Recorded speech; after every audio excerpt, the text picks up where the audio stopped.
Hey, Yinz guys and gals, gather round for a journey like no other. It's time to hop on board the Where Yinz Goin podcast, proudly brought to you by Dreams by Design Travel. From the rivers that meet at the point to form downtown Pittsburgh to the furthest corners of the globe, Matt will be your compass, your confidant, your companion in that as we explore the wonders of travel.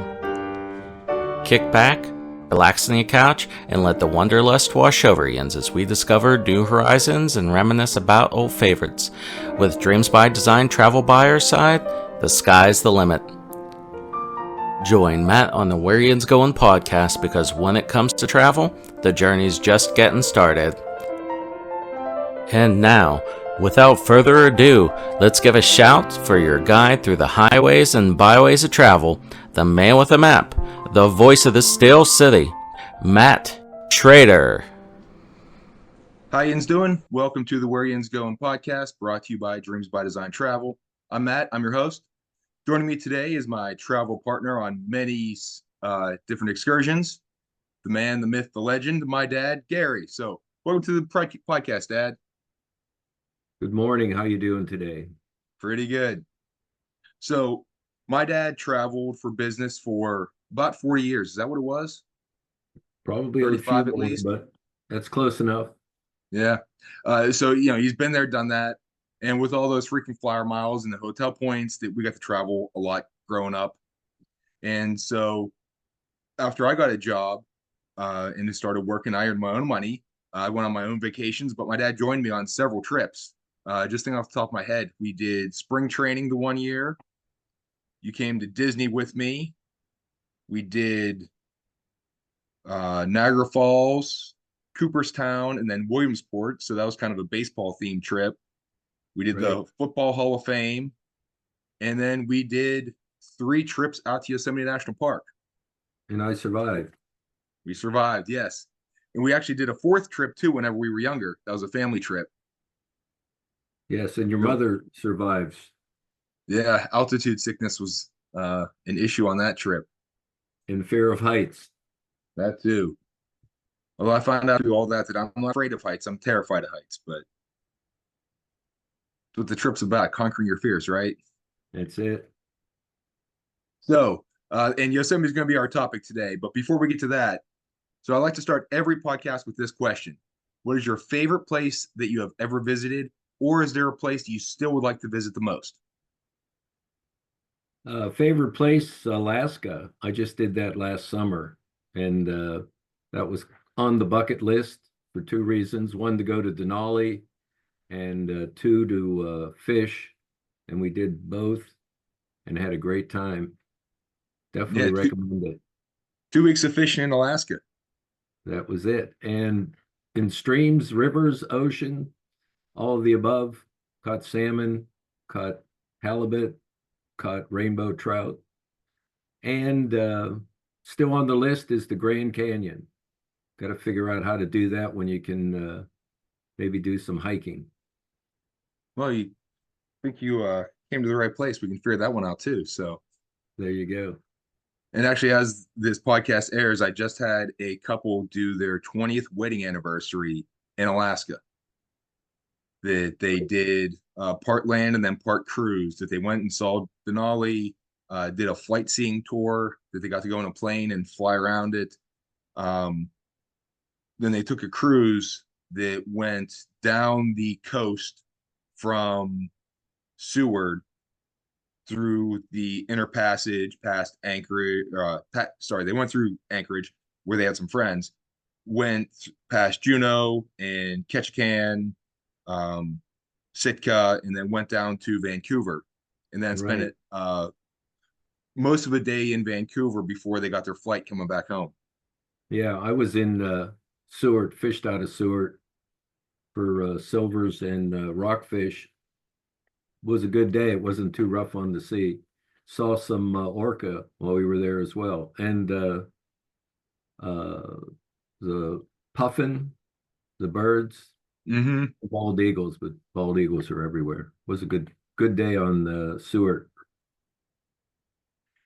Did you go through Girdwood on your trip? Did not get there, but go ahead. Yeah, they have something called the Bore Tide, Bore. That whenever the tide comes in, it's like a big wave, and people actually can Right, surf on that coming in. right. We went near there to do a cruise or a trip to see one of the glaciers. I can't remember which one, but that day was when we were coming back from the Kenai Peninsula, heading back to Anchorage. There were 45-mile-an-hour winds, so no one was going out on the water that day. And my cousin's daughter is planning a trip to Alaska for later this year. One of Stacy's kids. Good, good. And we have a cousin who lives in Wasilla.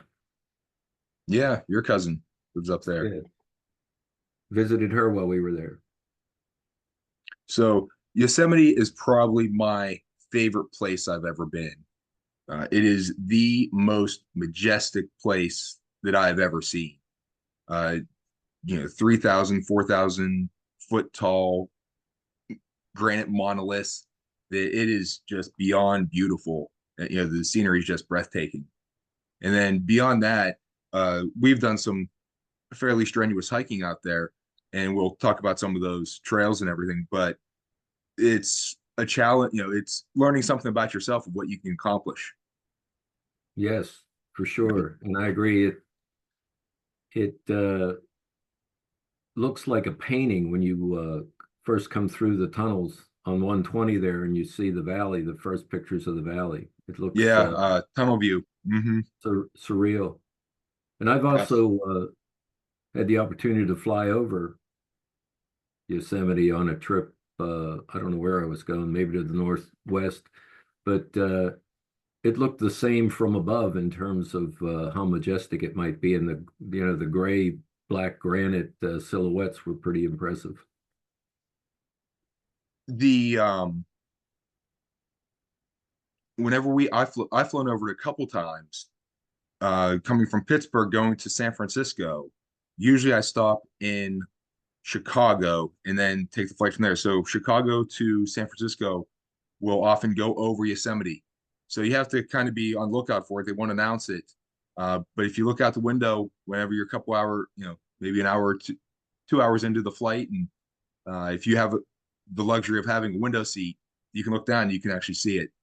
Yeah, it's pretty cool. Definitely. So speaking of that, though, we've always flown into San Francisco. That's probably the easiest place in order to start your trip. And if you have the chance, I strongly recommend spending a few days there if possible.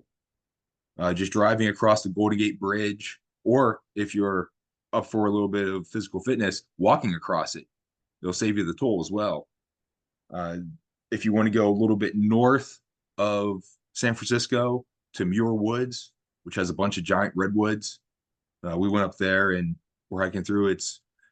The trees don't have the girth of the sequoias that you're going to see out in Yosemite, but they're extremely tall and gorgeous.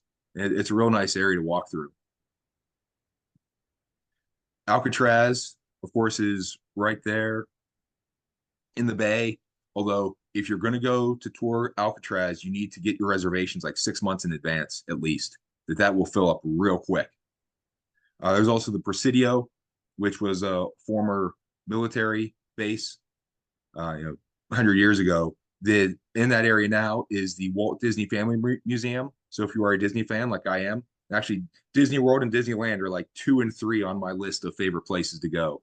That they're real close there, and also Industrial Light and Magic. So ILM, the George Lucas started, that does all the special effects for the Star Wars movies and a lot of the Spielberg movies, and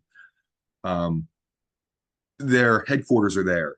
And they have a little Yoda statue out front. You can actually go into the lobby, and they have all these little figurines and little statues and stuff like that sitting there, and it's really neat to see. You can't go in, to their offices or anything, but just getting into the main lobby is pretty neat. They have the Embarcadero. It's the where you would leave from ships and everything. They have a game museum, so it's like old time pinball games and coin fed games that are over 100, about 100 years old, that they still have working there, which is pretty neat. Not too far from there is Ghirardelli Square, where you can get some awesome chocolate. And then, of course, the famous Lombard Street, which is not the most crooked street in the world, although it's often billed that way. There is supposedly another one in San Francisco that is more crooked, zigzags back and forth. I forget the name of it though. But going up Lombard Street will get you a good preparation for Yosemite with all the switchbacks. That's for sure. Yeah, I haven't been to all those places, but I've been to Lombard Street, Ghirardelli Square, and the city of San Francisco is very nice. Yeah, get on it, one of the cable cars too. And we did a tour of the baseball stadium there. It was AT&T Park, I believe. I'm not sure what the name of it is now, where the San Francisco Giants play. Very pretty. Not quite as pretty as PNC Park in Pittsburgh, but it's close. But it And can always be chilly. oh yeah, the wind is always blowing there. And one thing that was pretty interesting, that it was, foggy in San Francisco pretty much every time I've been there. But we went across the Golden Gate Bridge and then up towards Muir Woods and up on the heights around there, and instantaneous change of gorgeous, sunny, 20 degrees warmer, and not as much wind. The difference was night and day. It's so amazing. Yes, and you get that same perspective as you're driving out, heading to Yosemite. Yeah, once you start heading a little bit more inland, when you get away from the fog or the marine layers, was that just the Right. San Diego thing? But one thing, if you do Lombard Street, do not drive it. The traffic on there is horrendous. But if you can park somewhere else and then just walk up and down it on the sidewalk there, you get to see it from same perspective, and you can do it a whole lot faster without sitting in the car. That's for sure. But let's talk about that trip out to Yosemite. So it's about a 3.5 hour drive. So it's not horrible. If you are flying and then driving on that same day, that it does make for a very long day. As I mentioned, whenever I've gone, I've done a few days in San Francisco first. So then you can get up bright and early, especially if you're coming from the East Coast. If you kind of stay on somewhat East Coast time, then getting up like at 6 o'clock in the morning isn't that bad, because it's 9 o'clock East Coast. And then driving, you can beat some of the traffic, both getting out of the city of San Francisco and getting into Yosemite. That you're not getting there right at the rush whenever people start getting there around 8, 9 in the morning. You get there maybe around 9:30, 10 o'clock, and it's not too bad. You still will hit some traffic going around the park. You always hit that, but it's a nice way to avoid major traffic jams. Yeah, and the day of the week means a lot too, because Yosemite gets extremely crowded with a lot of the locals on the weekends, right? Oh, absolutely. So yeah, going out like on a Tuesday, Wednesday is a good way to plan it, to avoid as much of the weekend traffic as you can, or even going out on Monday. One really neat thing you're going to see first, right off the bat, are all the windmills. That once you start driving out of San Francisco, all these hills, there's hundreds of them, and it's an impressive sight. So I would recommend having a co-pilot with you who can either take videos or pictures or both, because you don't want to do that while you're driving. Right. Going out a little bit farther, you'll go past a bunch of farms. I know there were almonds and walnuts. Yeah, a I lot can't of remember. different orchards as well. I'm not sure if they were all just nut farms or other fruits and vegetables, but a lot of farming in that section on 120. Yeah, the real neat thing is whenever you're driving by, they have all their crops planted in rows. And now these were for the smaller ones that weren't quite, the tree orchards and everything. Those were bigger. They didn't have this effect, but the smaller ones with the rows of the crops, whenever they start sprouting up, you get a really neat effect of driving by it, of the way the green and the brown interact with each other. And it's a interesting optical illusion you see there. Right. A lot of roadside stands selling whatever's in season. Yeah, the fresh produce too. So uh, if you want to support the local businesses and get something to eat that was, probably picked either that morning or the day before, you can't get much more fresh than that. Well, you're getting kind of close to Yosemite whenever you get the Don Pedro Reservoir, which it looks like a giant lake. Well, not a giant lake, but a big lake, decent size. And it's right after that that you start to climb the mountains. And there's a real big switchback that loops around going up the mountain. That this is a spot, if you are afraid of heights, you're gonna start to know it. And if you're driving an RV or a smaller or a slower moving vehicle, they have the turnouts that you can pull off to the side and let all the traffic pass you.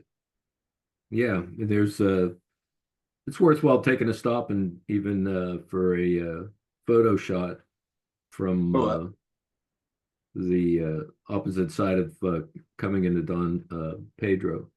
yeah, looking back on it, it's the elevation difference is amazing. You go up a couple thousand feet right there. Yeah, and that's where I always usually take a break and gas up right at the top of the as you start coming out of that valley. That is another very important tip there. That when you are in Yosemite, there's not a whole lot of gas stations. And we ran into that issue the one time that we were running low on gas and we had to find a place. We eventually got there, but it was definitely coasting and maybe bending some of the local traffic laws with speed to maintain momentum to not use any gas so we could get to the gas station without running out. Although whenever we got there, we were able to pay with a credit card, but there was another couple there that only had cash, and the gas station attendant was not there. That he was going out to help someone. They also, runs the like a tow truck and maintenance, auto shop there to help someone who had car trouble, and so they were stuck there for a little bit. So definitely make sure you have your card with you. But as my dad mentioned, going in on California 120 is the usual road going in. Although I have taken 140 in the past. I don't know if there was a landslide that closed it, or if there was some other detour, or if the GP, there was a lot of traffic that day in the one way, so it rerouted me the other way. But 140 also had, I believe it was 140, that has a landslide that blocked part of the road several years ago, and so there's a traffic light. You can only use one side, one lane. So they block traffic going one way. So you have to sit and wait for a while, and then you'll have your turn to go. But no matter which way you go, it's pretty. There's some rolling hills, some farmland. Interesting thing about all the rolling hills is all the rocks that are sitting there. It's a very rocky terrain once you start going up right before you hit the foothills and start climbing. Yeah, I think we went 140 back when we did our family vacation and came into Mariposa Grove. Yeah, I because think, we were staying at the what was called the Tenaya Lodge back then. right. It's a bit down south farther. It's about a 40-minute drive up to Yosemite Valley, which is where we're going to focus our talk today. So, but speaking of those hotels, there are a lot of hotels that say they're at the entrance to Yosemite or at Yosemite's gate or however they're going to phrase it. So be careful with the wording on that. That just because they say they're right by the entrance to Yosemite National Park is not necessarily very close to where you want to be. If you're going to go to see all the main touristy sites in Yosemite Valley or going to the Mariposa Grove of sequoias, that being just by an entrance to the park isn't always, you still might have a half hour, 40-minute drive to get to where you want to go in the morning. So what I recommend is a year before you're going to travel, book your hotel and try to get one in Yosemite Valley, which you are going to pay a bit more for, but you're paying for a location and you're paying for time. Basically, you'll save yourself a tremendous amount of time and headaches trying to park. Agree. And again, depending on whatever day, there could be a significant traffic jam just getting into the park. At the entrance. Mm-hmm. Yeah, and when we were did our hikes, and if you're focusing on that, we were up bright and early and immediately not far from, the start of many trails. Yeah, we were able to get started on all three of our trips roughly around 6 a.m. West Coast time, which for two reasons. One, it's a whole lot less crowded, and two, it's a whole lot cooler. The Yeah, can get warm in the valley. valley in the summer can get into the 80s and 90s, which I found out the hard way, especially when you have some food sitting in your car all day whenever your room's not ready. I had a bag of marshmallows in there and they got it was a big blob of marshmallow by the time I got to it later on. So it does get warm. As you climb up higher onto the sides of the valley and go towards the rim, it does cool down a bit and you get more of a breeze, but it can be warm in the valley. Now, some of those hotels, the Awani Hotel, which they went through a name changes on all these hotels and areas in the Yosemite Valley a couple years ago, but thankfully they went back to the traditional names of them. But the Awani is a very grand. It's the prototypical grand lodge from in the national park from built 100 years ago. That it is absolutely stunning and gorgeous. Now the Yeah, rooms look like it was built 100 years ago. They're not. They've updated them with lights and everything, but it's still a bit dated. It looks older, but it's still fabulously beautiful.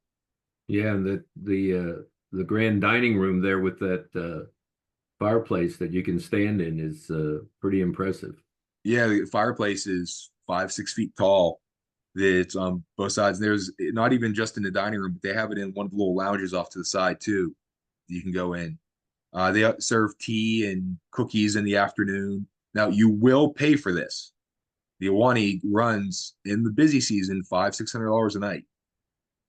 So the first time that my dad and I went as adults, we planned it maybe 6 months out, and it was either that or we'll get to it, Curry Village, and I went with the Awani and I splurged, and my dad went with Curry Village, which is basically a wooden post building that's covered with a canvas tent.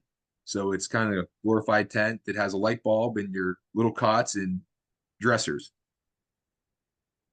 Yeah, that was the Alpha and the Omega of Yeah. Well, not quite the Omega, because there are the other campsites that you just pitch a tent, and correct. those are a bit more affordable. But even the Curry Village was $100 a night or so for that canvas tent, and put your shoes on if you have to go to the bathroom. Yeah, it wasn't too bad though. It got a little chilly at night if you didn't have enough blankets, but they provide all that for you there. Yeah, and there is no air conditioning in any of the hotels, but with all the tree cover, it does provide enough shade. It does not get too bad, even though it can get up into the 80s during the day, if not warmer. But at nights it gets pretty chilly, and each morning whenever we started hiking around 6, we had sweatshirts on and sometimes a hat and gloves because it was in the low 60s and sometimes in the 50s. And Right. actually, there were some days that it was even down into the upper 30s the one year we went. Yeah, it's definitely cool in the mornings with the also the fog that they get settles in. And you're higher elevation, so the air is a bit thinner. So definitely Right. dress in layers. I think the Yosemite Valley Lodge is probably my number one pick. Oh, absolutely. It's still going to run you 200, 250 a night, but the location is really nice. The Awani is a little bit towards one end and it's kind of back in the corner. And the Yosemite Valley Lodge is closer to Yosemite Village, which is kind of where the visitor center is, the main tourist gathering area. We'll talk about that in a little bit, but it's comfortable rooms. Again, they've had a lot of wear and tear. The Wi-Fi is not that good, and sometimes the telephone doesn't work. But it's not you're not gonna get big frills on it. There's a swimming pool in the area. The Awani has a real tiny one, but you're not we were never there really to swim. We were there to see the sights and hiking. But the pool looks nice. You can rent bikes there too. But definitely Yes. that's my recommendation is the Yosemite Valley Lodge. Yeah, they had a nice dining hall too with a good variety of foods. I Yeah, think it's they kind of had like a cafeteria style. correct. Yeah, with hot meals, sandwiches, pizza, snacks. There's a microwave there too if you're bringing some of your own food, especially if you're staying at one of the campsites or the Curry Village. That if you're going to cook your own stuff, or if you have a few things, just want to heat up some popcorn at night or have some instant soup or whatever else. Although if you are going to bring food and you're staying at the campsites or the Curry Village, definitely use the bear boxes because there can be bears in Yosemite Valley. I've seen them a couple times. Wasn't that I don't know what trip we did when we were walking through near the campsites was they were yelling bear, get out of here, bear. There was a bear that morning. Do you remember that? Yeah, and actually, the most recent trip that I took, that it was the day that we arrived. I did the Valley Floor Loop, which I'll talk about a little bit later on. Whenever my dad was still driving, he took a little bit later flight, and walking by, there was a juvenile brown bear that walked across the trail about 50 yards in front of me. Yeah. And so he was walking across to go get a drink in the Merced River, and there were people on the other side of the river, played in the water and whatever else. And I walked to the edge and yelled, "Hey, be careful there." And then we Yeah. saw him walk back. A couple other people came along the trail with me, and we were watching out for them. And the bear walked right past, and we could see him over in the woods, walking around. And I talked to the guy at the desk uh, at the hotel later that evening. He's like, "Yeah, we've seen him around a little bit." So my big fear was that it was a cub because he wasn't too big, and I was afraid Mama Bear was around. That's for sure. Definitely don't get between Mama and the cubs. So one of the other hotels that's in Yosemite National Park is down by the Mariposa Grove. It's the Wawona Hotel, which my dad was initially going to book that our first trip down. And this is definitely a very low frill, not a whole lot of amenities because they have some rooms that have their private bathroom and other ones that have a shared bathroom. Yes, So, that's a very old historic hotel as well. yeah, I believe Teddy Roosevelt stayed there. You're right. So that tells you something that him and John Muir, whenever they were touring the park. So you can get an idea of the age of that place. Although they keep it up decently. It's going to be clean and it's going to be a nice place to sleep. But you're definitely not getting a luxury 5-star hotel. So Yosemite Village, like we mentioned, they have a visitor center. The neat thing is they have a really big 3D model of Yosemite Valley. What would you say that is? Probably 10 feet long with that big model.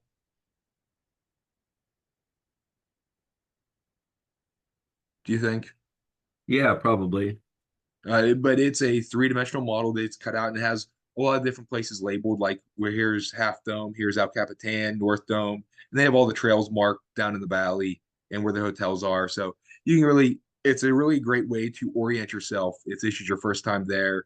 Also, from there is where you're going to get a lot of the tours uh, that they have guided tours. They'll get you on a little a big truck, bus, whatever, open air flatbed, and they'll take you around and tell you some stories of the traditions of the park and like the traditional story of how Half Dome was formed and what it represents. They have a recreation of an Indian village there. They have a giant sequoia, like a cross section of a sequoia trunk, and they have little markers on it for when it was the tree sprouted until when the tree either fell over or was cut down. And it's thousands of years, so you can see, Right. you know, for some of them, here's 5 BC when it first started growing. It's amazing how long those things live. Also inside the visitor center, they have a lot of souvenirs, especially the books. They have a big book area with different books about the maps. One's about the geology of Yosemite, which I've read, which is pretty interesting. I recommend reading before you go, just to get an idea of how it was formed, and they highlight some of the geology and whether the rocks look like and different things you'll see, so you can recognize a bit of it. There's several books by John Muir, who was founder of the Sierra Club, very instrumental in getting the national parks established. Kind of out there guy, uh, but hearing his perspective of the parks from 130 years ago, 140 years ago, it's interesting of how he talks about climbing up mountains of ice, and he'll climb a tree just to feel the wind blow him around and feel it swaying back and forth. He talks about climbing up on a boulder to ask where it's been and where it's going, and so he's a bit poetic, um, but definitely an interesting character. Right. He's my first summer is one, and the Yosemite is the other that I read that were pretty good. Yeah, I've read both of those too. There's also a book called, was it Off the Walls, Death in Yosemite, which is, well, it's like it says, chronicling how people have visited Yosemite and then not left. So basically, be smart, stay on the trails, do not go in the water above a waterfall. Yes, as we Only saw swim. some people doing when the water was low above Yosemite Fall that one trip. Yeah, Yeah, and the rivers and the falls, they're on the limes or on the granite, they can get pretty slick once they get wet. well, since this is the Where Yinz Goin podcast, they get slippy in that. So That's it. The Yeah, it's not a Disney World ride. It's there, you got to pay attention when you're hiking. yeah, and stay on the trails too. Do not get off the trail if at all possible. Although I've gotten lost more than once, made a wrong turn. So yeah, stay on the trails, pay attention to the railings and the warning signs. So they're there for your safety, and they are for a reason, that someone has done something and had a non-happy ending. So only go swimming where you're supposed to. And that's in the valley, in certain areas near the in the Merced, where you can actually rent some inner tubes and float down and rent some kayaks and canoes and things like that. So you can have fun in the river. Some people just get a life jacket and just float down. Although it can be very cold, because all that water is glacier fed, or well, not glacier fed. Yeah, I guess you said, but snow fed. That all the snow they get during the winter, that melts. So let's get into some of the trails. There is the Valley Loop, which if you do the full loop, it's going to be 14, 15 miles around, because the valley itself is about 7 miles long and about a mile wide. Although you get to see, it's a real nice way to get oriented with the park and to see some of the highlights of it. And all the trails are marked with metal signposts that will tell you the distance to different highlights, different landmarks, and to give you an idea of where they're going. And often the trails will be lined on either side with kind of like 2x4s, railroad ties type things, small fallen trees. And sometimes they'll stack up some rocks so you know that you're going in the right direction. But again, it can get warm if you walk the valley in the afternoon. Absolutely. Some of the highlights are Three Brothers, the lower brother, middle brother, and then the higher brother is Eagle Peak. So it has a different name. We'll talk about climbing that later on. El Capitan, which is made famous by the documentary Free Solo, but also so Yosemite Valley runs pretty much east-west. And so you're going to pretty much enter from the western part of it. So if you can go towards the east and looking back towards the west on El Capitan, specifically in February, the sun, whenever they have some of the one waterfall, it's called Horsetail Falls. Now this theoretically could happen probably around November, October-ish, but the falls are dry then because they haven't got the snow melt. But these fall come, and then the sun sets at a specific angle that lights up that waterfall so it looks like it's glowing red, and they call it the firefall. Yeah, that's That's on the one. list. Yeah, Go you back, gotta find a time to go see that. yeah, especially if there's a good snowfall that winter, so you have a hopefully a decent amount of water runoff there. They used to have a firefall on Glacier Point where they would build a Right. big bonfire and they would push it over the edge, and so you'd see all the embers falling down. But that was only back in the 50s and 60s that they stopped that for obvious reasons. The desert climate of California and throwing all kinds of fire around with a lot of trees. Yeah.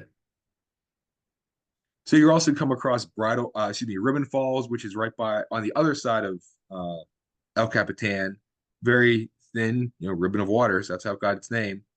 You go through Bridal Veil Falls, which is one of the first ones you're going to see whenever you enter the park, especially if you go through Tunnel View. It's right off there to the right. And then Cathedral Rocks, Cathedral Spires. They're around there. You can see Sentinel Rock, and if you're back far enough, Sentinel Dome. And then besides the bears, there's a lot of other wildlife. We've seen many deer there, just off in a meadow, munched on some breakfast or lunch, depending on when you see them. Usually it's earlier in the morning, though. And watch out for the squirrels. Oh, yeah. The squirrels will get in. If you leave a bag unattended with food in it, the squirrels will chew through it. We've had that happen to us before. Absolutely. They're definitely well trained at stealing food. And also be on the lookout for coyotes. That they are out. I've seen them on two different occasions. It was early in the morning both times driving. And they were just walking alongside the road. And I looked up and was like, oh, look at that little dog there. And I got closer, like, nope, that's not a dog. So with they're pretty much going to leave you alone, though. They're out early in the morning, then they're going to disappear during the day when the crowds come in. So we're going to But you start. also check Go ahead.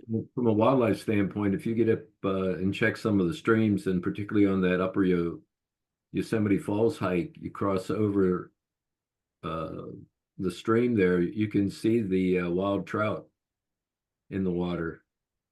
Yeah, it's pretty neat up there that they have where like little potholes that a rock will, there's a little indentation in the granite and a rock gets in there and then the water swirls it around and it just builds out this bigger like pothole.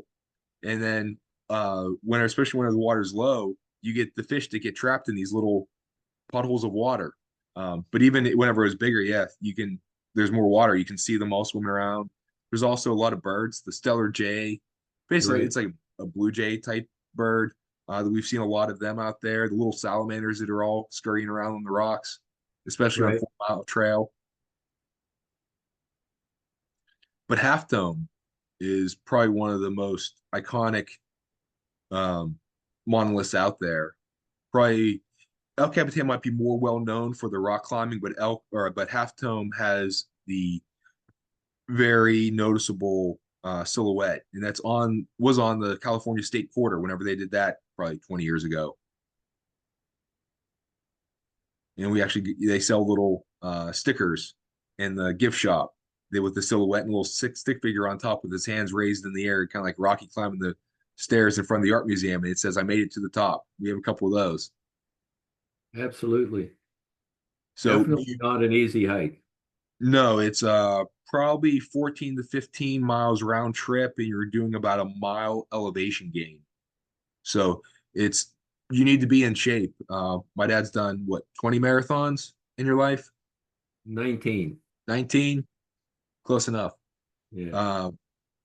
And he said that climb is harder than any marathon, and especially at the end when you get to the cables that we'll talk about. But yeah, it is. You definitely need to be in shape to do Half Dome. The first time we went there, we were not quite prepared. I think physically we were prepared, but water wise, make sure that you bring plenty of water. You will go through at least a gallon of water a day. I think we had about half that, and we suffered Yeah. from it. That one kid that was working for the National Forest clearing trails by himself gave us some water that day, that trip. Yeah, and in later trips, I've purposely carried more water than I thought I'd need. And there have been times that, whenever we're getting towards the end of the trail, that we're coming down and there's still people going up, and we see a person carrying just one little bottle of water that's halfway gone already. And it's like, okay, are you going to climb doing the full climb? Yeah, have another. You're gonna need it. Yes, and I've invested in that water purifier. Hmm. Tried to and use that, but just make sure you have enough. Yeah. And that also comes into play if you take a wrong turn and get lost or something else happens, that you twist an ankle and you're stuck there for a little bit longer than you planned. That one thing that you will need on Half Dome is you do need a permit. That those start early in the season, around March, that they'll start having those. So keep an eye out for that to apply for the day you want, and apply for several days just in case you don't get the first day, you can get the other ones. We've been lucky that we got it the first time for all of our trips. And they do check, and there's a ranger there. So they won't let you through without it. But you start going up the Mist Trail, which is named the Mist Trail for a reason, that you're coming down below Nevada Falls, and the water spray off of that. In the morning, it can be kind of chilly, but if you're doing it in the middle of the afternoon, that mist feels really nice. It's kind of like not as much mist as you get at Niagara Falls, but the same type of feeling. Right. And watch your footing, because the trail is has sections with the steps that are cut into the granite, can be slippy. Yeah, and there are some areas where the water does collect, so you might have to step through a bit of a puddle or kind of jump over it. And the rocks there again, wet granite can be slick, especially with so many people walking across it. It gets smooth. So once you get above Nevada Falls, you'll hit the Silver Apron, they call it. We call it the slip and slide. That it's water moving over. It's maybe only um, 3 inches deep, but it's moving very quickly over this granite slab. Uh, Maybe at a 30-degree angle coming down. And, if you would step on that, the water's moving so quickly, it'd probably take your feet out under you and, slide right down into the little pool. And then you're not too far from the top of the falls. So definitely stay off of that. As you climb up more, you'll go up some more granite steps and you'll see Vernal Falls, which is very pretty. Then you get to the outhouses. So if you got to go there. Although they are natural outhouses, they're not the chemical ones. So it does not have a pleasant smell. So go in very quickly if you have to. You're not going to find too many bathrooms along the trail. And that's when you get to spend a little bit of time at the beach. That all the granite and the weathering, uh, the erosion from it, you get very fine silt. It's like you're walking on sand. So you're gonna have to clean your shoes out. Don't worry about cleaning your shoes out too much as you're walking along. Wait till you get to the next part of the climb when you start going up into more of a forest area, so you can dump the sand out of your shoes and get ready to get a little bit of dirt and mulch in your shoes for the rest of the climb. That's it. Or soak your feet in the water above Vernal Falls or Yeah, Nevada just Falls. go. Yeah, that's vernal. Yeah, either way, just move far enough back that where the water's not moving so quickly. Right. Then you get to the shoulder, which is where the big granite slab starts, jutting out of the dirt. And so you get away from the trees and you get more stone cut steps. Although as you're climbing that, it's a little bit precarious. That there is a drop off. There's no handrails to it. So if you're on the side where the fall, it drops off, definitely have sure footing. But the view from up there is pretty amazing. Just looking out, the vastness and the space is just unbelievable. Yeah, and those are a challenge as well, because I don't know how many feet you go up on those. It's very similar to maybe half the distance of the cables, I would think, right? Yeah, so that's about 300 feet going up then. And you at that point you've been hiking for probably 6 miles, and you've climbed about 3/4 of a mile in elevation. And this is a steep ascent. So you're gonna feel it then, especially because you're at such a high altitude. The valley itself is what, 4,000 feet elevation, Right. and then the top of Half Dome is about just under 5,000. I think it's like, or excuse me, 5,000 feet above that. So it's like 8,800. So you're well above a mile above sea level there, and so your lungs are going to feel it. And it's dry. Yes, very dry. So again, you're going to need that water. Bring some cough drops too, something to suck on. Chew some gum. But then you get to the infamous cables, which you're climbing up. It's 660 feet along this granite slab that's probably about a 45-degree angle that you're going up. And they've sunk these 2x4s into the granite that they nail in. And then there's these steel cables that are on either side. And you use the 2x4s to get footing, and you use the cables to pull yourself up. Some people will have their a rope and they'll clip in, kind of like mountain climbers do with the carabiner type thing. Other people, they have a bunch of old gloves that are sitting there. So if you want to bring a pair of, like baseball gloves or some leather gloves, to something with a little bit of a grip on it to save your hands, so you're not just on the metal, on the steel cable, bring some. I've always brought something, but they do have gloves there that you can try on and borrow. But that's a climb. Yes, it is. It's a challenge too, because a lot of people underestimate how strenuous it is, and they'll get halfway, or again, vertigo will kick in, fear of heights. People will not be able to move. They'll be stuck halfway on the cables, and it causes a traffic jam. So be patient and try to work your way around some of those obstacles, which are usually people. Yeah, and again, it's like driving on the highway or on a one lane road. Like when you're coming up, is if you're driving to Yosemite, is some people, slow person will slow everyone down. So be courteous. People like to grab both cables and pull them up themselves up that way. Do not do that, because one, it blocks the entire way, and there's people going up and down. So pick one side, and it's a little bit more efficient than if you're pulling yourself up with both hands on the same side, like right in front of you. It's just physically, it is easier. So yeah, we had one lady the one time who got up part way and then she froze, that she was completely terrified.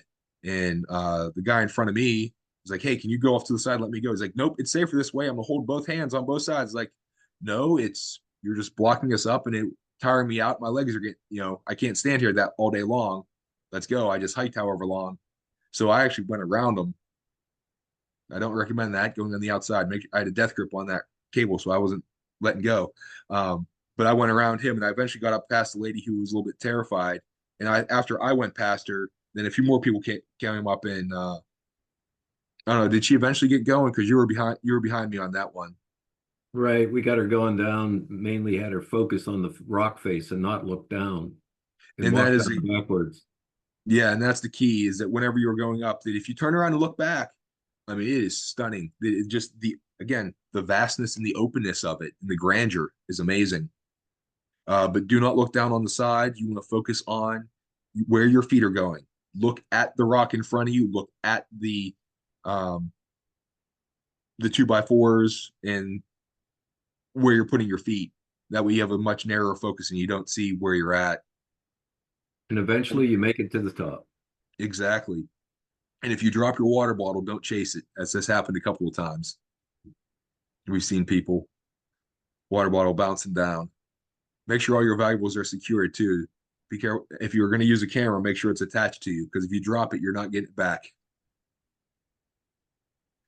The top of Half Dome is interesting, though. It's a lot bigger than you think.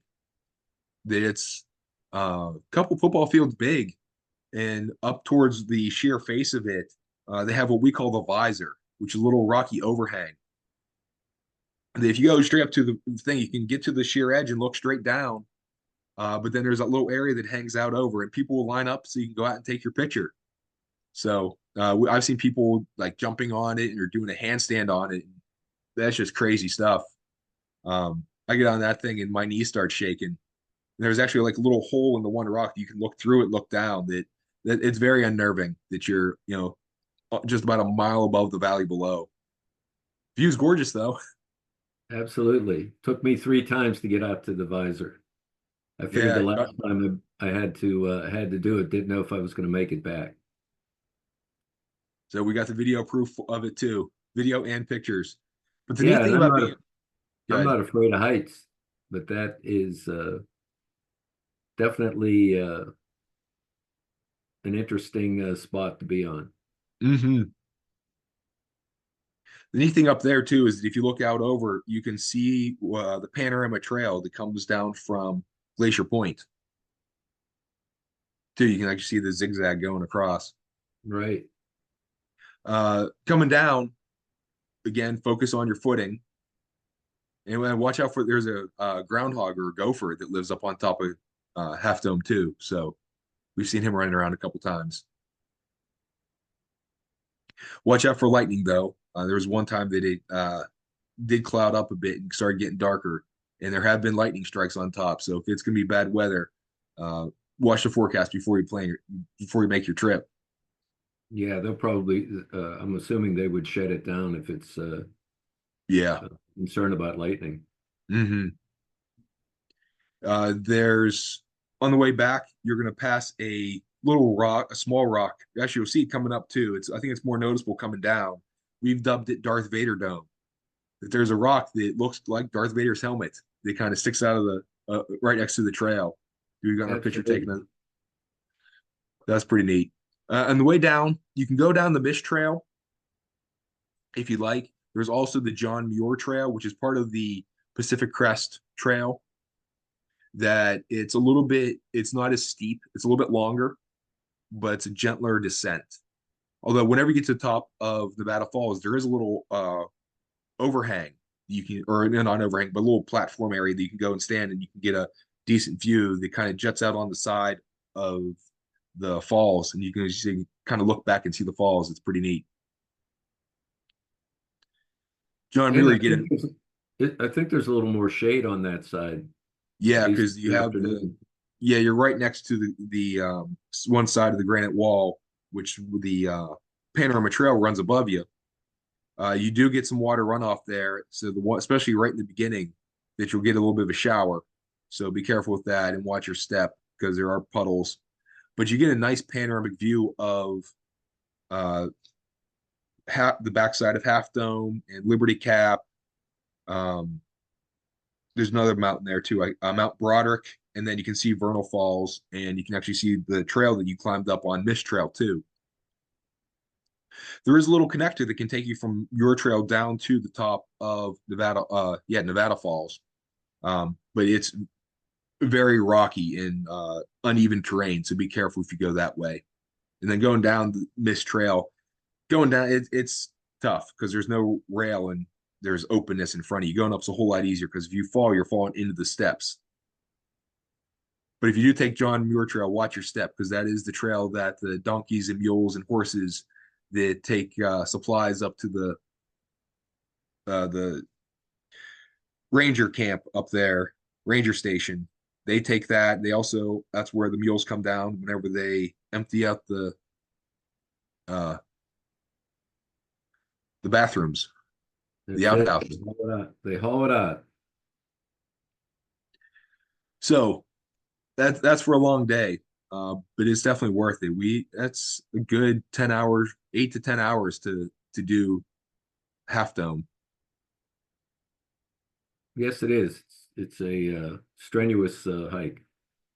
Yeah, the 4 mile trail is the next one we're going to talk about, which will take you from the valley floor up to Glacier Point.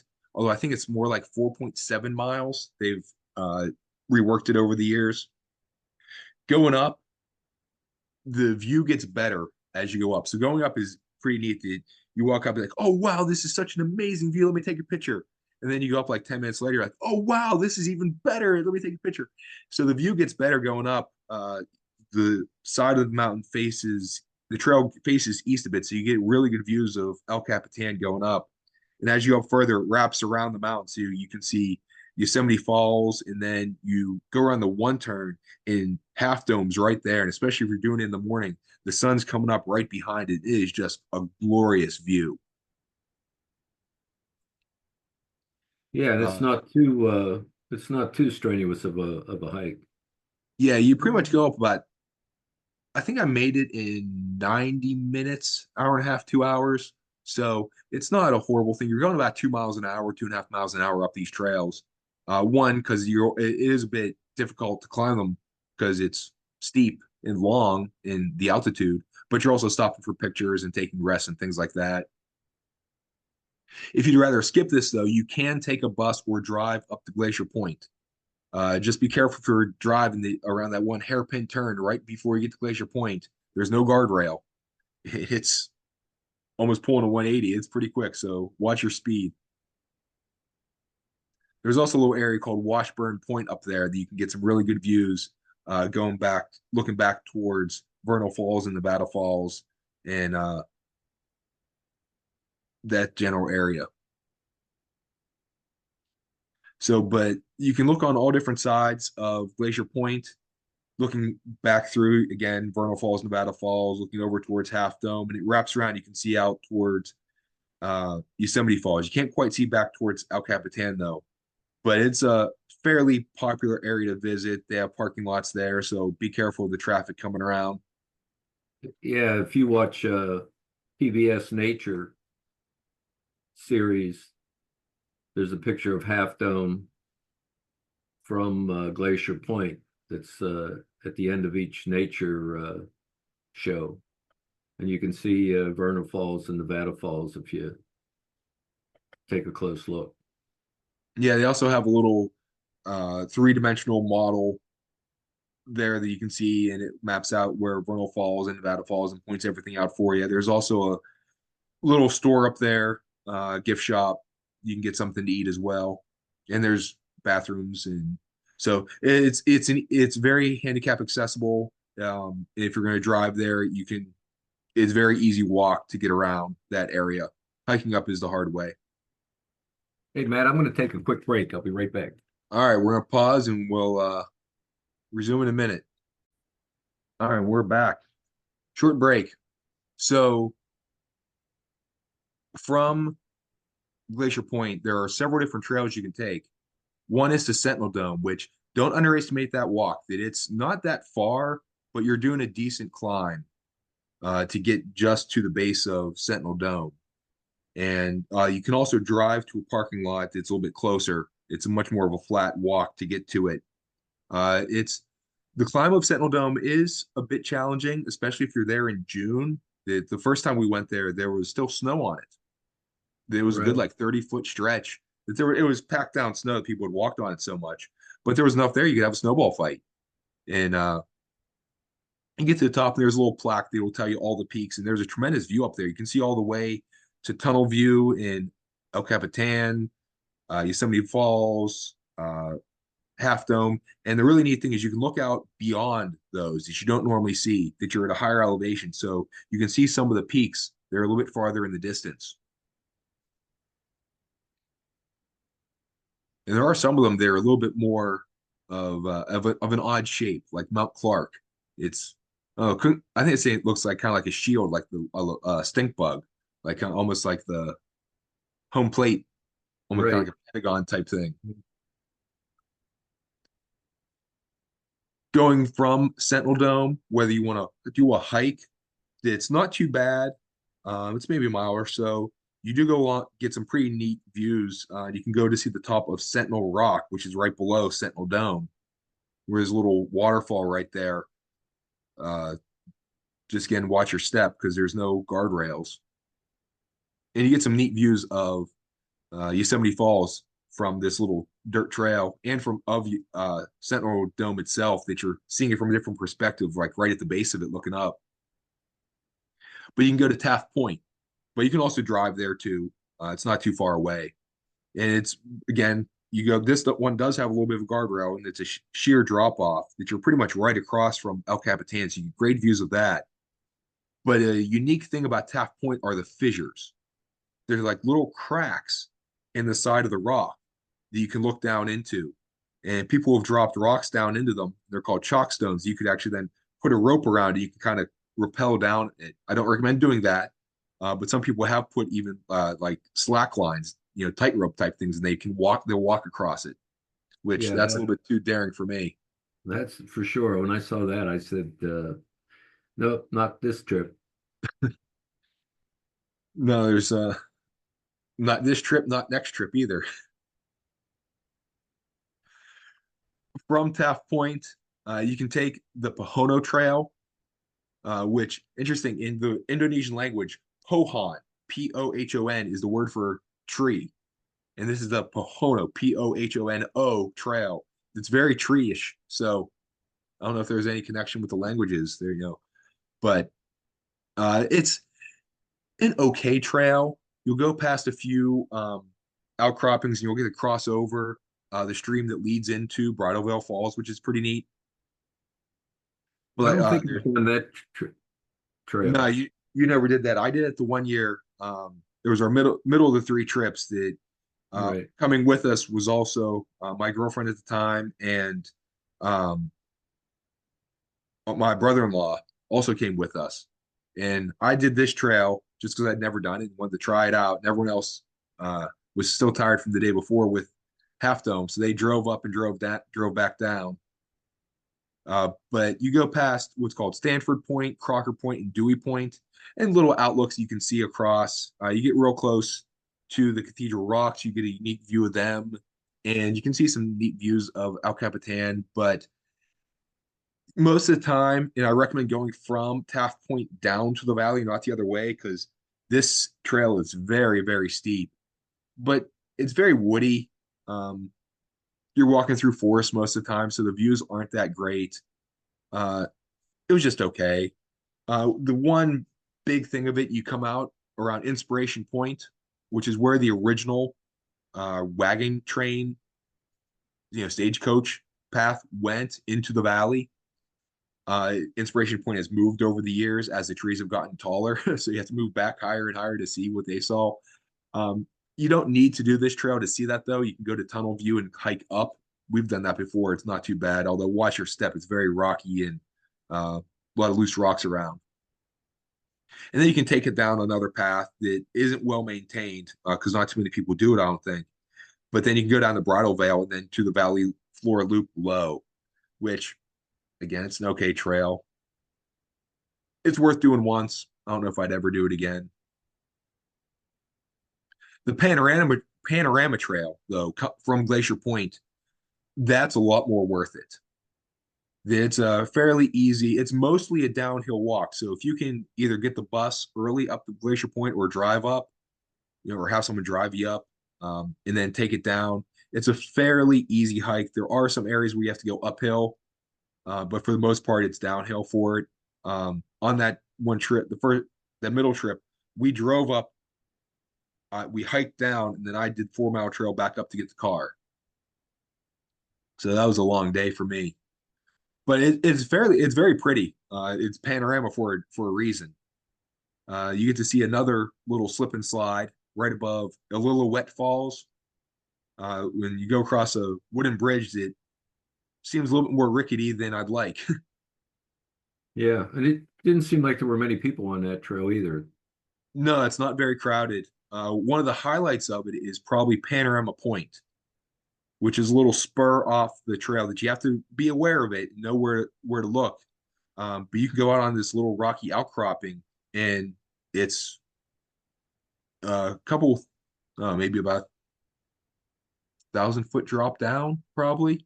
Right. And you see the one little small waterfall, Illilouette Falls, is behind you, and you get some really good views of the backside of Half Dome. You don't see the iconic sheared face; you get to see the back where it's more of looks like a regular dome. So that's pretty neat. You get to come down near the top of Vernal Falls. So you have your choice of going down the Muir Trail or the Mist Trail from there. Um, and whenever you're up above the John Muir Trail, you get some really neat views of Mount Broderick and Liberty Cap and seeing Vernal Falls from above, which is really nice.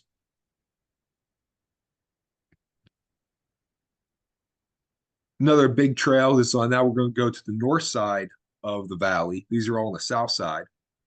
Is and sometimes you'll in John Muir's books you'll hear well he writes about Half Dome as South Dome because there's a North Dome and then directly across from it is South Dome as he calls it with Half Dome. But Yosemite Falls Trail, one very important thing, no matter which trail you take in Yosemite, sunscreen and bug spray, Yes, especially definitely. down in the valley. Oh, Yeah, before you get up, the mosquitoes are tenacious. they're looking for breakfast, so you will get eaten alive. So bug spray, and you're going to sweat as you're climbing. So bug spray often. Give yourself a reapplication, and if you're going to wear a hat with a brim, while you're not wearing the hat, spray some bug spray on the brim of the hat just to keep them from buzzing around your face, being that little annoying pest. So you end up swatting around. You're going to hear them go by you, even if they're not biting you. But I think Yosemite Falls Trail and the walk over to El Cap is number two after Half Dome. For strenuous. Oh, absolutely. So you're going up about 4,000 feet elevation. You're going up through some woods that you get eat. This is where you get eaten live with the lower part of the Yosemite Falls Trail. And then you get up to a pretty neat washout. There was a rock slide that went through there. You can look up and down. You can see where all the rocks came in. It's kind of cleared out, so you get some really good views. And then you get to Columbia Rock, which is where, again, you get more beach. The real nice view there. The footing is a bit tenuous because you're walking on sand going up this hill. Not too far from there, there's a little lower Yosemite Falls outlook that I found the one time coming down. That it's off to the side. There was like a little stack of rocks next to it. It's a pretty steep drop down that you're climbing down maybe 10 feet to this little area where you can stand and overlook Lower Yosemite Falls, which is how it gets its name, right? You're about 1,000 feet up, and people down all along where Yosemite Falls is, the lower part where it's an easy stroll, paved path, very easily accessible. Most families will take that to see the falls and get some really good views of it, which we've done that too. But seeing it from above is pretty neat to see the upper Cascades. But be careful climbing up that low area; it's a little bit harsh. You go around like a little, then now going up the rest of Yosemite Falls Trail, go along a little bit of a lip. You can if the sun's out, you can see some really nice rainbows that come from there, and you get a pretty good view of Half Dome too. And if you're early in the morning, you get to see Glacier Point and the hang gliders launching from up there. Yeah, actually, that was even later. I thought we were up at Yosemite Point before they started going. I think we timed it out that in the summer it's like you have till 9 o'clock before the sun starts to hit the upper switchbacks. There's like a little recession where there's a bunch of switchbacks towards the top of Yosemite Falls. But if you get there before 9 o'clock, that's when the sun starts hitting. That's when it starts getting really warm. So you want to time get up there definitely early enough to make that climb so you can do it without too much discomfort. But then, you get up to the top, you hang a right, and you can go to the top of Yosemite Falls, which, again, don't lose your trail up there. Again, disappear a little bit. It's kind of hard to see.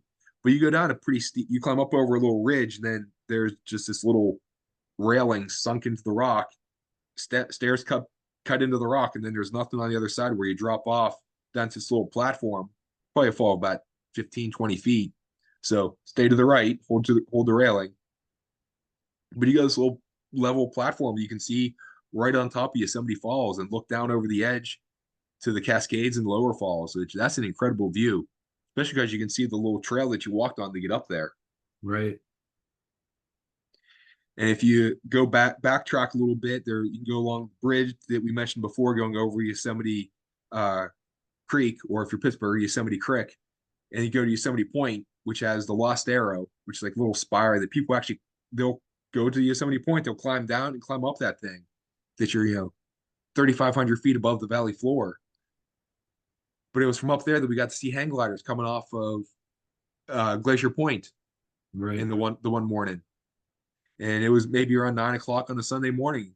And it was funny that there were several of them. And I was like, "Oh, look at that green hang glider." And my dad said, "No, he's blue," or like, "No, he's red." I'm like, "What are you talking about?" And there were two different guys going. I didn't even see the other one. But they'll fly around and zigzag back and forth, and then they'll land in the one valley. And a couple of them didn't have quite so graceful landings. Yes, that was pretty amazing. So if you ever been to either Disney World or Disneyland and done the Soarin' over California, so they have two versions, but the Soarin' over California, there's one point where you fly over Yosemite and you see a hang glider go right by you when you're in front of Yosemite Falls, and you swing around to see Half Dome. And yeah, that's what we saw. Right. Up on Yosemite Falls, though, if instead of making the right to go to Yosemite Point, if you would make a left, and you would go to Eagle Peak, which is the top of the Three Brothers, which it's a nice little spur. I wouldn't make that my final destination. But if you have time to do that little climb, it's not too bad since you're already up there. And there are some amazing views because you're really high up. And we saw a golden eagle at Eagle Peak. Yeah, we saw the eagles flying up there. Plus, a little again, there's a little indent, little hole in the one rock that you could see through down to Yosemite Falls. And we had a good chat with my dad's brother when we were up there. Made a phone call to Uncle Junior.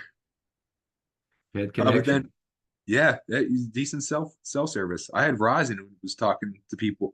We called my mom to let her know we were doing okay the one day, and someone was like, "You have reception?" I was like, "Yeah." So there's a tip for cell phone providers.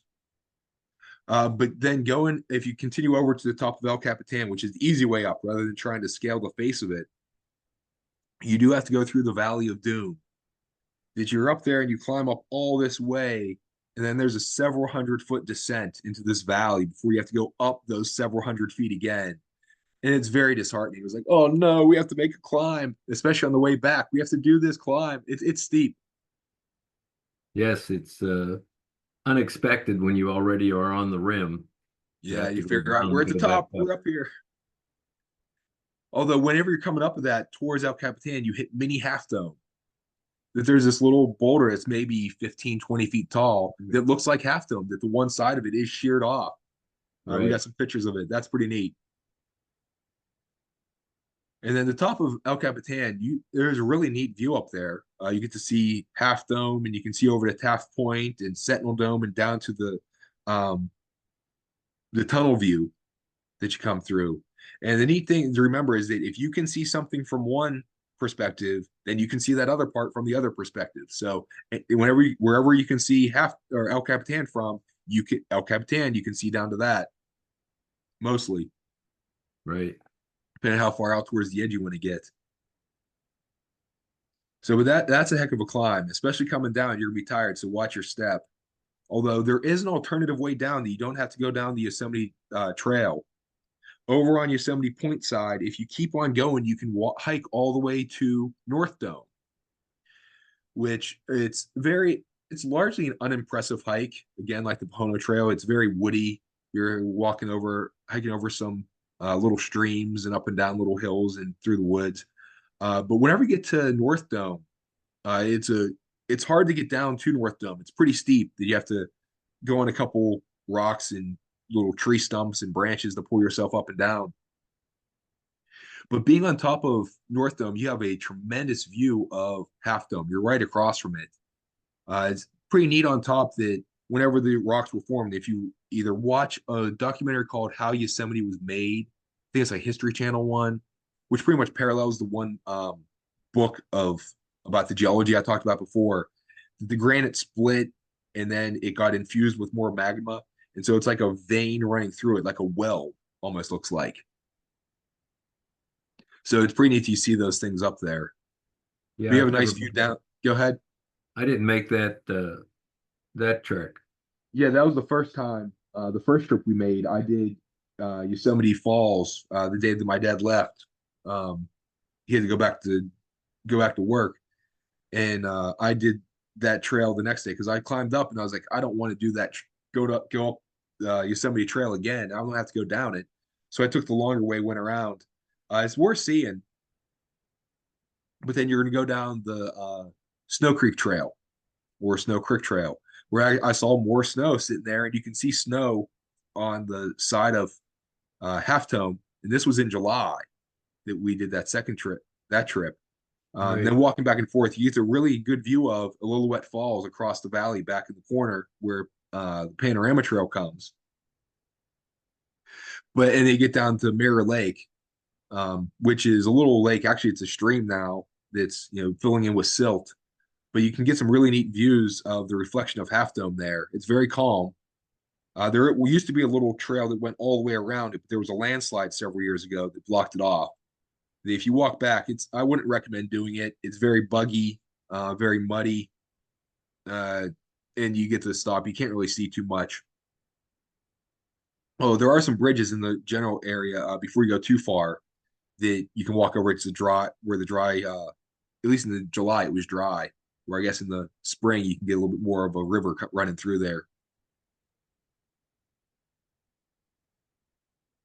But that's most of what you're going to see in the valley. Although over by Curry Village, there is an ice skating rink if you're there in the winter, and they have a little general store that they'll sell some hiking gear and some little provisions of like s'mores kits and some granola and little snacky things, cereal, whatever. And sprinkled throughout the valley, also you'll see the lodging for either the rangers and the other employees. That they have little cabins that they'll live in, and other ones like two-story cabins that are shared. So they look like nice places to stay, but they're off limits to tourists, so the workers can actually have some private time. They probably need it. Yeah, absolutely. Moving on, a little bit farther south is the Mariposa Grove of the Sequoias. Although, if you're going to come from there, if you go to visit, or if you're coming through from the south, you go through Tunnel View, which is what my dad mentioned before. It's like a painting. Is you come through this tunnel, and then the valley just opens up in front of you, and El Capitan's on your left. Bridal Veil Falls are on your right with the Cathedral Rocks. You can see Sentinel Dome behind that. You can see Half Dome, and then behind that is Cloud's Rest, which I did that trail one time. That it's very long. It's if you're going from the valley, it's like 27 miles. You're gonna do like 6,000 foot elevation gain. At the very top, it gets cold up there. The wind is very cold, at least in certain areas. But the top, you can see some really unique views from up there, and it's more of the backcountry of Yosemite, of lakes, and you can see some of the different peaks from a different perspective. You're a bit higher. Cloud's Rest isn't blocking you, so it is tremendous view up there. You get to see Half Dome from the other side, which is really neat. You're looking down the valley from the opposite side of Tunnel View, which is really neat. But Tunnel View is a very touristy area where you can take that little trail climb to Inspiration Point that I mentioned before. They have another one of those 3D models of the valleys to orient yourself. Very easy to get around area. Just watch if you're driving through, because people will be crossing the street there. Parking is on the opposite side of the one little viewing area. And a lot of people will slow down and brake very quickly because they're awed by the sight of that. Right. There's your Kodak moment of Yosemite Valley right there. Right. So talking about the Mariposa Grove Sequoias down south. Now, if you want to see that, the Wawona Hotel is a great place to stay. It's pretty close to it. But seeing these giant sequoias, they're amazing. One of the first things you see when you come in is the Bachelor and Three Graces. Yeah, they give some names to these. There's one tree, and then there's like three of them clumped together. So it's like the Bachelor trying to woo the girls there. Not too far from there is the Fallen Monarch, which they have a picture of some cavalry with their horses on top of this giant fallen sequoia. There's not quite sure when it fell, but the trunk itself is easily 10 feet tall, 10 feet across, 15 feet, whatever. The neat thing about the sequoias is their roots don't go very deep, but they spread out really far. So if there's a big wind, there's a chance they could topple like this one. But it's broken into a couple sections. Then later on, you'll see the grizzly giant, which is 3,000 years old. They estimate 209 feet tall. The diameter of the trunk is 29 feet. The bark itself is 2 feet thick. There's some branches that are 6 feet tall, 6 feet in diameter. So it's pretty amazing. Moving on, you get to see. Oh, go ahead. The most famous one, the tunnel tree. Yeah, there's a couple of them. There's the California tunnel tree, which is the first one you get to, and then there's also the Wawona tunnel tree. But basically, years ago, they would cut a square or rectangular hole through the bottom of the tree, and people would ride their wagons through it. That you can now walk through it. They have it paved there, so you're not gonna step on and kill the roots so much. But people have carved their names in it. I don't recommend doing that. Preserve the trees, please. And then there's a bunch of different trails there, depending on how far you want to go back. There are some little trams that'll take you back there if you don't want to hike the whole thing. There's the clothespin tree, which is one that was kind of gutted by fire. It looks like a clothespin, the old-fashioned clothespin. That the two sides of it, it slopes up, but the middle is missing, and it's still alive too, which is amazing. Yeah, they're very durable. Yeah, the bark on the sequoias is fireproof, and the fire actually helps if there would be a forest fire. It clears out the brush from below, and sometimes the seeds need the fire to actually open up before they can grow new trees. So definitely worth taking a day to make that trip down. Another nice day trip is Hetch Hetchy, which is often called Little Yosemite Valley, which John Muir talks about this in his books, that the pictures from back then are just stunning of how much it resembles Yosemite Valley, just on a smaller scale. But about 100 years ago, they dammed it to get water and generate electricity for San Francisco. It's the O'Shaughnessy Dam, and I would say it kind of ruined it. It's still neat to see, and people go out and do boating on it, and you can hike around the edges of it still. But it's a shame what happened to it. I don't know your thoughts on that. Yeah, definitely. Looking back, hindsight being 2020, and saving the valley. But I guess waters, and the water wars were king. I mean, it's worth the trip, and there's some, nice hikes and good things to see there. It's a break in the action from, the Yosemite Valley. Yeah, the Wapama Falls is a pretty roaring falls year round. There's like wooden walkways you can go over it, so like water splashes down, it will go underneath you. There's Tueula Falls, which was dry, Tueeulala. Mouthful to say. But yeah, it is. But anything below that, Hetch Hetchy's kind of green, although you can see like some trees below the water line, which is, the trunks are still sitting there, kind of sad. We did see some bear poop on the trail, so be careful on that too. There is wildlife. Yes. I think they said it was a black bear that they saw walking around out there. But it's neat. There, not quite as many hiking opportunities as Yosemite Valley, but it's very pretty with what's there. And it's like there's a small like El Capitan that's there, and the way the things line up with the fall, where the falls are in the location of things is eerily similar to Yosemite Valley. Although below the O'Shaughnessy Dam is completely dry. It's a lot of dead trees and everything's brown. Now, whenever we went, this was our last trip. This was my dad's last day that he went. He left and drove back to San Francisco to fly home. I went back into Yosemite Valley, and the traffic jam there was horrendous. Although I also found out that there was a car that caught on fire in the parking lot of my hotel, and it was like 2 spots down from where my car was parked that day too. So it's a good thing we took that trip. Yeah, didn't need that. Long walk back to San Francisco. Absolutely. And dealing with a car rental place. So that pretty much covers a lot of it. Is there anything else you wanted to bring up, Dad? No, I think the main thing is to, as you said, figure out where you want to stay, how much you want to invest in that. And, we talked a lot about hiking, but there's a lot to see there and easy to get around with either vehicles or tour bus or trams that they have. And even they have a valley floor bus route that you can jump on and off the bus to see a lot of things. So, Yeah, and that's absolutely free too. We used that the one trip. Whenever we were out there the second time, my then girlfriend was not quite in as good a shape as she thought.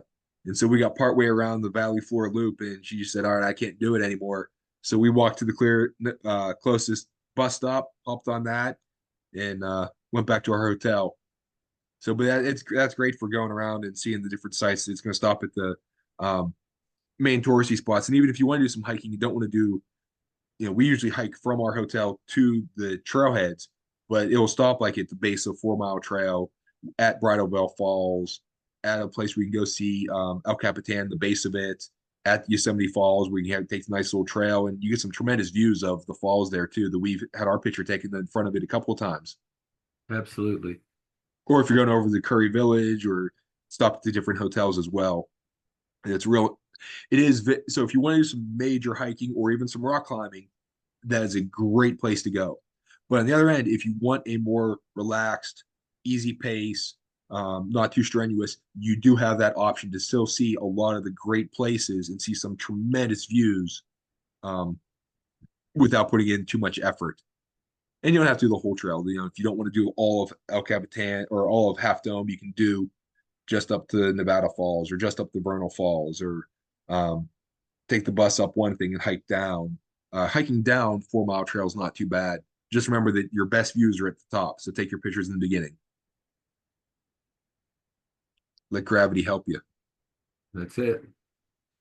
And there is a whole lot more of Yosemite National Park to do. Up in Tuolumne Meadows, there's a whole other thing. Out at Badger Pass, there's skiing in the winter and some great hiking in the summer. I mean, this is a vast, giant national park. We're just talking about a very small, most popular area of it that we visit most often. Um, but if you want to get out and do some other hiking and get away from it, even there are some other roads that go out to uh, different areas. By all means, explore that because it is, no matter where you go in that park, it is fabulous. So, do you have another travel tip, or was that what you wanted to impart to everybody? Um, well, if you're going to do any hiking or even walking, test your footwear, whether hiking boots or walking shoes, and even the combination with socks. Make sure that you put some miles on those things before you start on your trail. Get a walking stick, get a good hat with a wide brim, and cover your neck for the Absolutely. sun. Especially those switchbacks that you'll have the sun in your face, then the sun behind you, then the sun so a wide brim hat does help protect you so you don't get your neck all burnt or your face all burnt or both. So um yeah, being prepared, having good broken in shoes so you're not going to get blisters because blisters when hiking is not going to be fun. The walking stick can come in handy whether you want to get a collapsible one or those are recommended just because they're easy to travel with and easier to carry. They're a little bit lighter weight. But if you have one of the bigger wooden ones, I know my dad bought one when we were there, and that's the souvenir one. They sell little pins you can tack on to the The stick. medallions. Yeah, showing the different trails that you've done. So Yep. that's it's a neat memento and a good keepsake to have. Yes, I've added to that with other national park medallions as well. Mine is along those lines of being prepared when you're going to hike, know the terrain, know the landmarks, and know the difficulty level of the hike. The one time coming down from Half Dome, I took a wrong turn and I got off the trail and I slipped on a bunch of pine cones and pine needles and stuff, and I slid down the hill and could not get back up. I had to make my way through. Don't recommend this, and it was not on purpose. Um, but I went through some very rocky terrain getting back to the trail. but I knew some of the landmarks of, okay, here is where Liberty Cap is. Here is where Mount Broderick is. Here's where the trail was going to come out eventually. So I knew I could work my way in a general direction. But so that can help you out. Also, carry enough food or water that's going to last you overnight. Okay, we're only going to go out for the day. I'll be home for dinner. Okay, carry an extra snack, carry a few extra bottles of water. Have some survival gear, have a flashlight, have a compass, have a whistle. Whistles are very important. So you can get a much louder sound than you just yelling. Plus, it's going to be distinctive. It's going to stand out among other natural sounds and carry a bit further. And have your cell phone. You might not always have service, but if you get a spot, it's a great way that you can call for help, which I thought I might have had to have done one time. I also made a wrong turn when I was going up to Yosemite Point the one time, and I went a few miles back towards Tuolumne Meadows, right along the Yosemite Creek. That nice area. I got to see some neat stuff, but I ended up spending an extra hour going to the place I didn't intend on going. I was on the trail that time, though. Yeah, well, and again, I think the other thing is make sure that you tell someone what your plans are for the day. So if you're staying at the hotel or you're with other people, and let them know your expected departure and return time, so that should you not get back when expected, or so they'll know what general vicinity you are within the park. And even if you're not traveling with anyone, have someone at home saying, hey, I'm leaving now, or, I'm going to leave at this time. Send them a quick text when you get back. Hey, I made it back.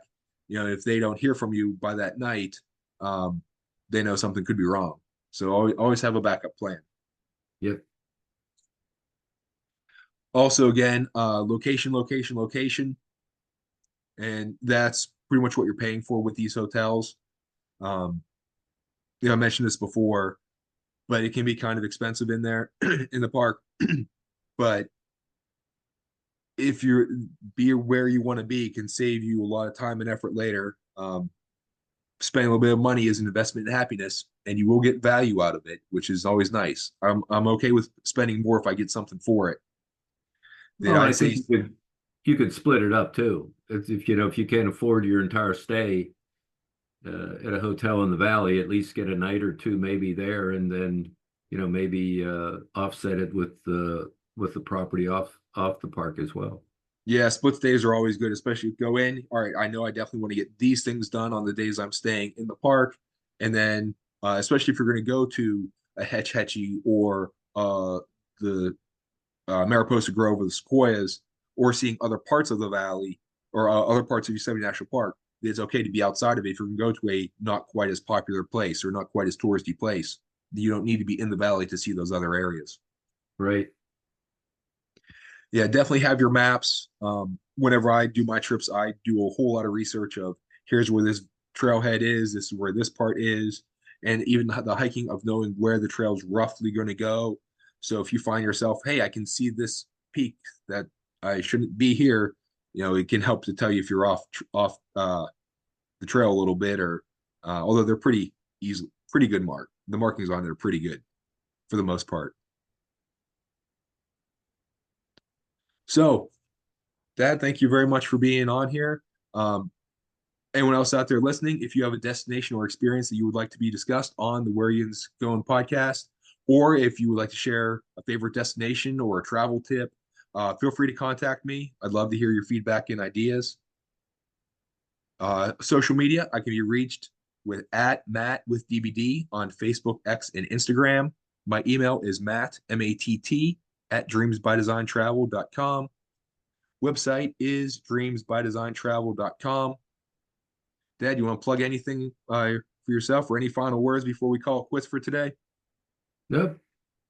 Just after going through all this, we have to make another trip back. Absolutely. So start planning for next year. There you go. So like, follow, subscribe, leave a review for the podcast, tell a friend. Join us next time. We're heading out. We'll see you later in that. So long.